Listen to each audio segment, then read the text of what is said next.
Buenos días, amigos y hermanos. Bendiciones para el día de hoy.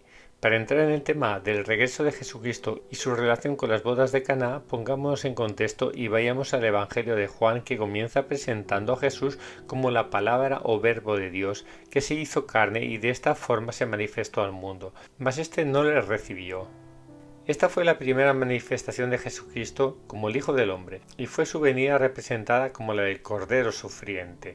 Continúa el Evangelio con Juan el Bautista confesando a los fariseos y advirtiéndoles que él, Juan, no es el Mesías, sino que el Mesías viene tras él. El día siguiente es el gran día, donde Juan confiesa y proclama a Jesús como el Cordero de Dios que quita el pecado del mundo. Lo sumerge en las aguas en el bautismo y ve descender el Espíritu Santo sobre Jesucristo. Y entonces Juan lo vuelve a confesar y ahora lo confiesa como el Hijo de Dios. Prosigue el Evangelio y pasamos al día siguiente. Y este fue el primer día tras el bautismo de Jesús, donde dos discípulos de Juan pasan a seguir a Jesús, el Cordero de Dios. Uno de ellos es Andrés, quien llama a su hermano Simón Pedro. En este primer día comienzan a seguir a Jesucristo los primeros discípulos y así se pasa al segundo día tras el bautismo, día en donde se continúan añadiendo más discípulos, de los cuales se menciona a Felipe y Natanael. Hemos visto cómo tras el bautismo de Jesús aparecen 2 días en los que Jesús hace discípulos y tras estos 2 días nos encontramos ya en el tercer día tras el bautismo de Jesús, donde, ¡oh aleluya!, aparecen las bodas de Caná.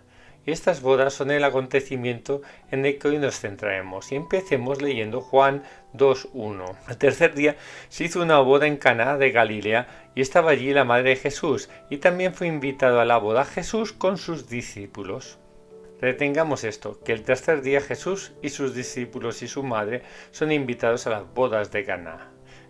Es de destacar la coincidencia de que estas bodas fuesen realizadas al tercer día de su ministerio tras ser bautizado Jesús, pues esto coincide con el que también al tercer día tras la muerte de Jesús en la cruz, éste resucitó y fue a reunirse con sus discípulos.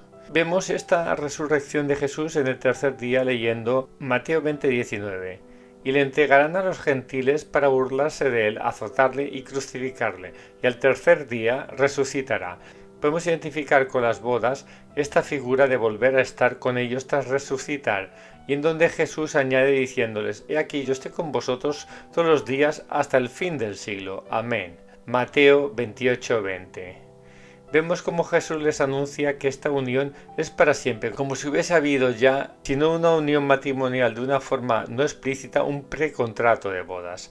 Además, fijémonos cómo Juan el Bautista, pocos versos antes de las bodas de Caná, se había referido a Jesús como el Cordero, y 3 días después aparece en unas bodas. Esto nos conduce y lleva al libro de Apocalipsis, libro que también escribió el apóstol Juan, y donde se unen estos dos términos en una sola frase que enuncia a las famosas bodas del Cordero en Apocalipsis 19:9. Y es en estas bodas donde se realiza el enlace o unión matrimonial en una gran fiesta llena de gozo y felicidad, y esta es la unión entre el Señor y su pueblo para juzgar y reinar con él. Este gran acontecimiento está representado por la unión de Jesucristo y la novia, tanto de una forma física en su regreso como de una forma espiritual. Y será en esta unión donde se terminará de empoderar al pueblo santo, finalizando el establecimiento de la plenitud del reino de Dios. Sepamos que desde la ascensión a los cielos hasta su regreso debe pasar un tiempo en principio indeterminado, pero de que encontramos numerosas referencias, como vemos también en Oseas 6:2. Después de 2 días nos dará vida, al tercer día nos resucitará y viviremos delante de él. Este pasaje sorprendentemente coincide también con el periodo de tiempo en donde al tercer día se describe cómo se nos resucitará para pasar a vivir con él. Este periodo de 2 días puede referirse a que pasarán 2000 años y en el tercer milenio, al tercer día, será esta reunión y bodas con él, con Jesucristo. También encontramos este periodo de 2 días y al tercer día en el tiempo de purificación que el Dios Eterno estableció antes de su descenso sobre el monte Sinaí, descrito en Éxodo 19:11. Así estén preparados para el tercer día, porque al tercer día Jehová descenderá sobre el monte Sinaí ante los ojos de todo el pueblo.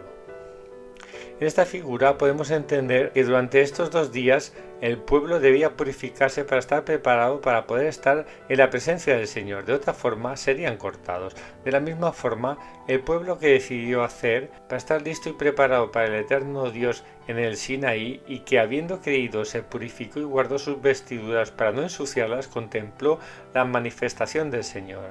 Esto mismo sucederá cuando Jesucristo regrese y aparezca como Rey de Reyes y Señor de Señores, cuando venga a juzgar y tomar posesión de todo lo suyo, todo lo que le pertenece. Será entonces cuando se reunirá con los suyos y con los que hayan creído y se hayan preparado, y cortará de su presencia a los que no lo hayan hecho.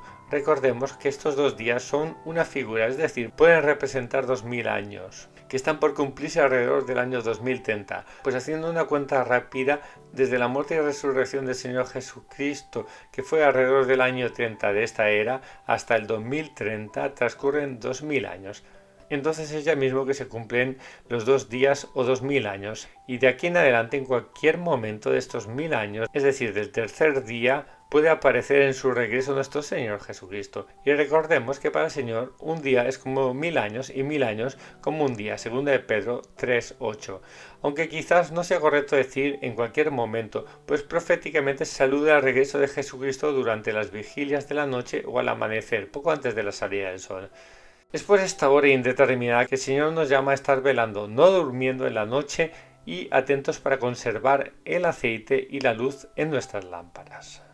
Pero volviendo a las bodas de Caná, vimos cómo éstas evocan a las bodas del Cordero, siendo estas bodas en un tiempo indeterminado que está muy, pero que muy cercano. En las bodas de Caná, el mismo Jesús dice a su madre que no es su tiempo, y podemos entender que lo dice porque esas bodas eran solo una muestra y figura de las verdaderas bodas que hoy están tan cercanas por celebrarse. Y leímos cómo en las bodas de Caná asistieron Jesús y sus discípulos, entre otros convidados, en figura de cómo sin lugar a duda los discípulos del Señor seremos convidados a las bodas del Cordero. El tiempo para el cumplimiento de estas bodas solo Padre Celestial lo conoce, y de este tema aparecen muchos interrogantes, y a pesar del desconocimiento de esta fecha existen muchas referencias que apuntan a que el tiempo de regreso de Jesucristo está cada vez más cercano. Pensemos que en todas las bodas hay un contrato nupcial, y en las bodas del Cordero lo habrá también entre el Señor y sus discípulos, contrato que muchos ya hemos adelantado inscribiéndolo en nuestros corazones al aceptar a Jesús como nuestro Señor y nuestro Salvador, nuestro Rey.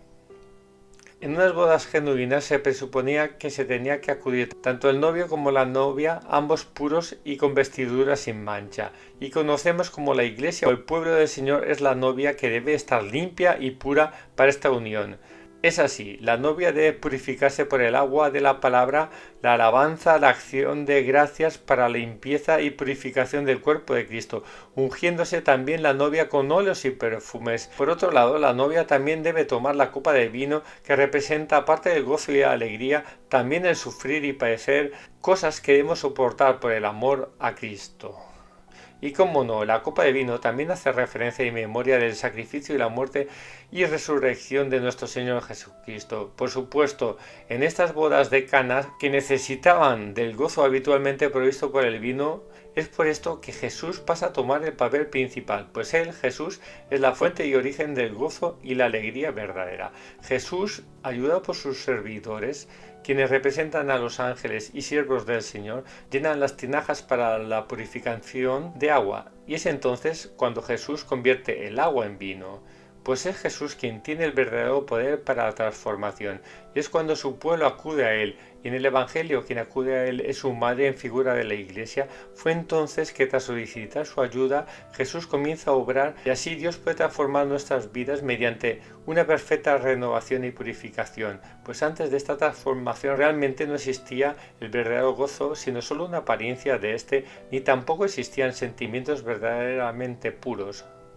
Pero cuando comienza a obrar Jesucristo empiezan las sanaciones y liberaciones, de forma que se está fortaleciendo nuestro ser y estamos creciendo espiritualmente y recibiendo dones. Y es ahí, tras nuestra renovación por el agua y vino, que obra Jesús, y es justo ahí cuando comienza a aparecer el gozo genuino que solo puede provenir de nuestro Señor Jesucristo. No olvidemos que el gozo llegará al culmen con la celebración de estas anheladas bodas del Cordero, bodas en las que se celebrará la unión que implica la reunión de Jesucristo Rey con su pueblo, y será en este suceso que habrá y estará rodeado de un gran y sumo gozo y una auténtica y maravillosa alegría. Y acabemos recordando y diciendo el verso de Apocalipsis 22:17 en voz alta.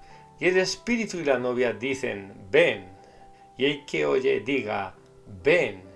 El sediento venga y el que quiere tome gratuitamente del agua de la vida. ¡Oh, aleluya! Que Dios nos guarde y bendiga grandemente en el nombre de Jesús. Amén. A Él sea el imperio, la gloria, honor, poder y alabanza y sabiduría por los siglos de los siglos. Amén y amén.